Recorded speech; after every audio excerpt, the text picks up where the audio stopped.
Alright, welcome back guys. So in this video here will be part 2 of the lesson limits, introduction to limits.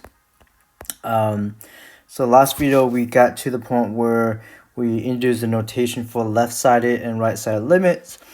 And we have a theorem say that in order for the limits to exist as x approaches the number c, both left and right side limit must equal to the same number in order for the limit to exist. And we're going to do example. So let's start with example. So let's consider this function f of x to be the absolute value of x over x. And we want to find the limit as x approaches 0 of this function. All right, so that's what we want to do. And if it doesn't exist, we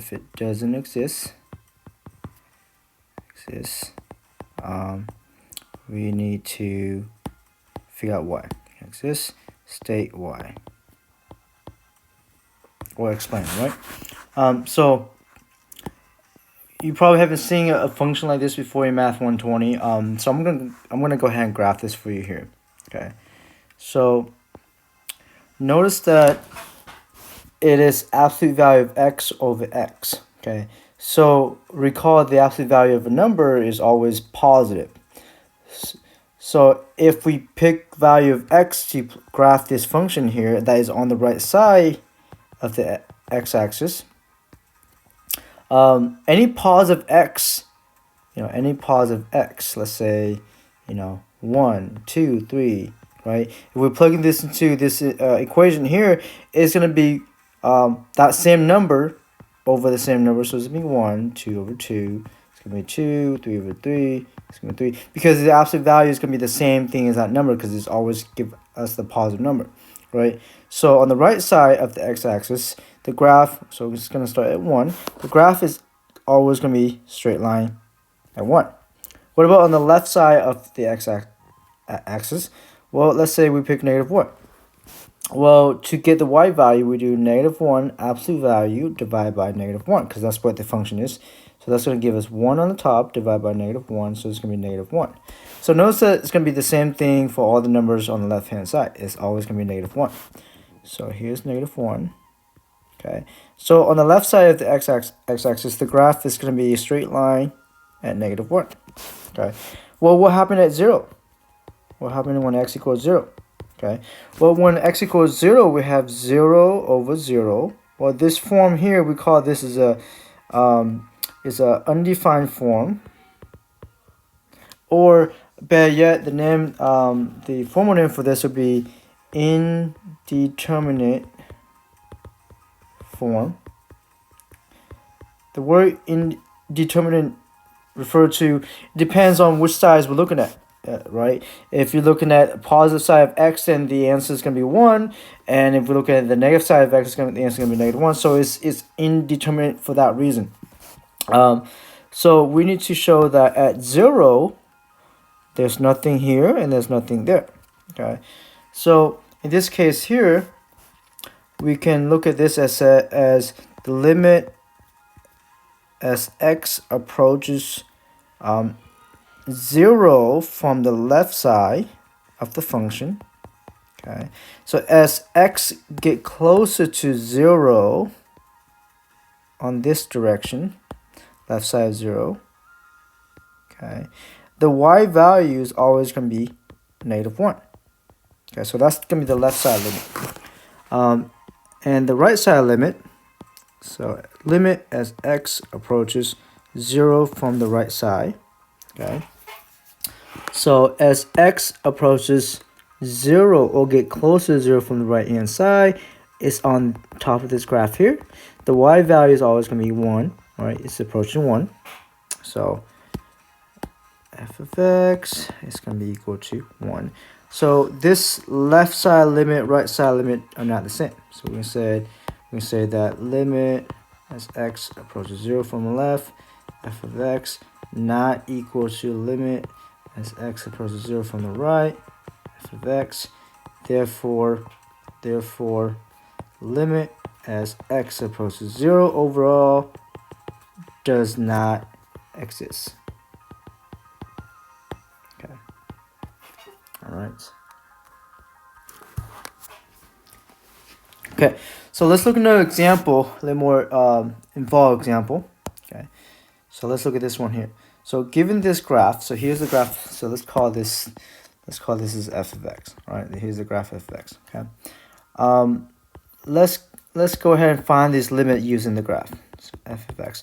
So f of x has three parts: this left hand side, the middle, and the right hand side, and a couple of dots in the middle as well. So it said use the graph to find the following limits. Okay, so A is asking for,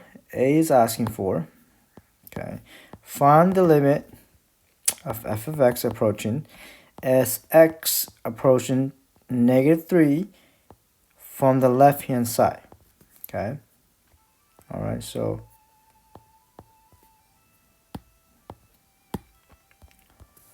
this is, oh, sorry. So this is, so limit as x approaches -3 from the left. Okay. All right. So let's look at the graph here.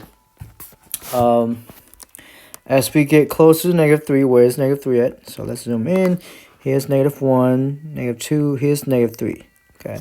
So as x get closer to -3 on the left side, so here's x getting closer to -3 from the left hand side. The y values, right? So the y value is getting closer to what this number here. So -1, right? So the left side limit is going to be -1 as x approaches -3. Okay. What about the right side limit? So here's -1. Okay. What about the right side limit? So as x get closer to -3, x get really close to -3, the y values. Okay. So, let's say if this is our x here, then it would be up here part of the graph. So as we get even closer to -3, let's say if this is our x here, there's nothing up here for us to use, so we have to use down here as part of the y. So the y value is getting closer to -1 as well. Okay. All right. So since both left and right side limit are the same, right, the limit as x approaches -3 overall is -1. Right, so we can say because both left and right-sided limits are the same. Okay. All right, so part D is asking for find f of -3. So this is a function notation. So if it's asking for f of -3, is asking for, this one here is asking for what is the y value when x is -3, right? Or find the y coordinate on the graph when x is -3. So let's do that. Okay. So if we go back to our graph here, we zoom in. Okay. So here is when x is -3, right? So here's x is -3. Okay.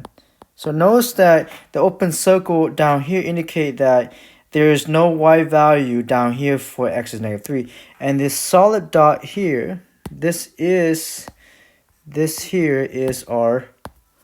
our f of -3. Okay. And what is that value? That value is 4. Okay. So that point mean is part of the function. The open circle down here is not part of the function. It was not defined. So here we said that the y value when x is -3 is 4. Okay. So this saying that although the limit exists as x approaches -3, it doesn't necessarily means that the function value equal to the limit. Okay. For that to happen, we need continuous functions. Okay. So let's just make a note of that. Say note. use different color. So let's use blue. So note, okay. The limit can exist as x approaches c, but not always equal to f of c. Okay. In order for limit as x approaches c of f of x equal to the limit equal to the function value at c, the graph or the function f of x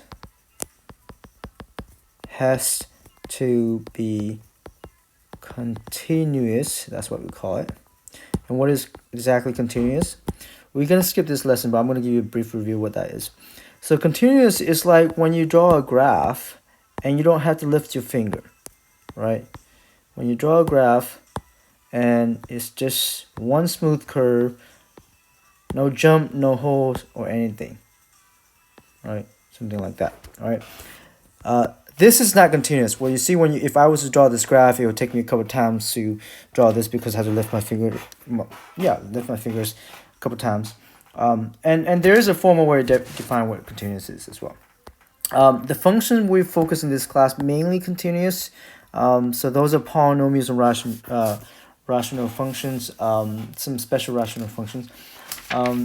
So the next thing we're gonna look at in this video is called indeterminate form. Okay, so whenever we have this here, so this is called indeterminate form, and we discussed that a bit above. So this saying that, okay, if we're trying to find, so two things, if the limit of x approaches c of f of x is equal to 0, and the limit as x approaches c of g of x equals 0, okay, then this form here,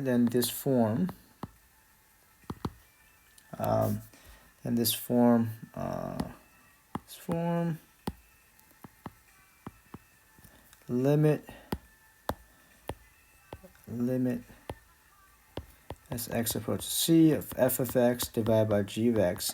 So this saying that if the limit of individual numerator denominator functions approaches 0, then the limit of the quotient is said to be equal to 0 over 0, and then this is the indeterminate form.